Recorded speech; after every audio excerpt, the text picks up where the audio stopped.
পুরনো একটা নস্টালজিয়া কাজ করে এই রুটিগুলোকে দেখলেই। এই রুটিগুলো চিনতে পারছেন? পেছনটা একটু কালো মতন, লম্বা মতন, এই কোয়াটার না কি বলে, এগুলোকে ভুলে গেছি নামটা। তো এই যে রাস্তায় বসে যারা বিক্রি করেন, একটা ভালো প্রফেশন, যে খুব মানে গরিব মানুষ থেকে শুরু করে অফিস যাত্রী যাদের একটা খাওয়ার সংস্থান হয় এগুলো, ব্রেড টোস্ট। তো মনে হলো ওদের মতন করেই ওই রকম প্যানে বানাই।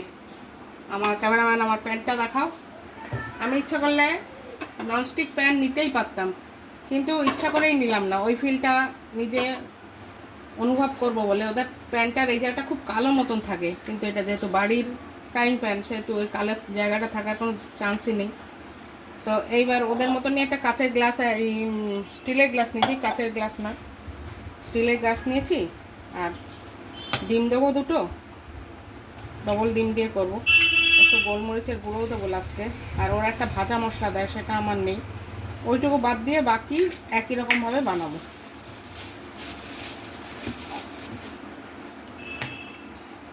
আলাদা আলাদা যখন করবো তখন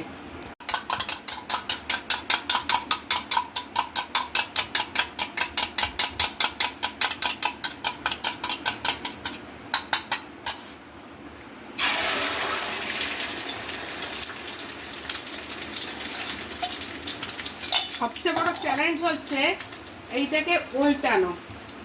এইরকমভাবে ওরা দিয়ে দেয়,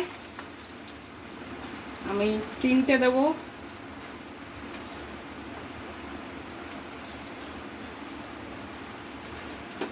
আরেকটাও দেওয়া যেত, আর চারটে দিয়ে দিই, চারটে দিয়ে দিই,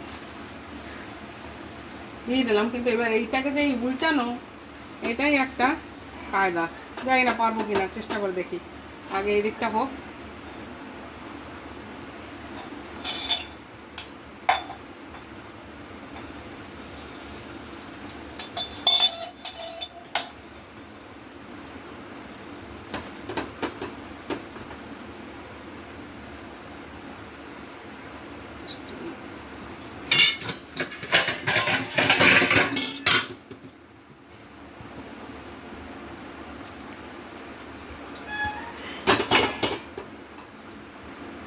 ছাকাও লাগে।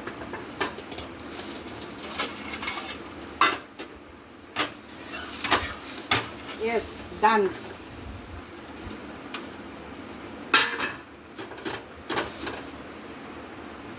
এবার কড়া করে ভাজবো, বাস ছেলেকে দিয়ে দেবো।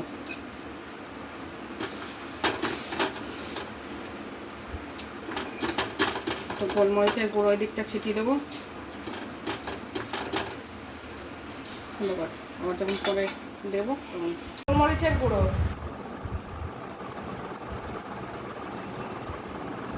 নাও, খেয়ে নাও।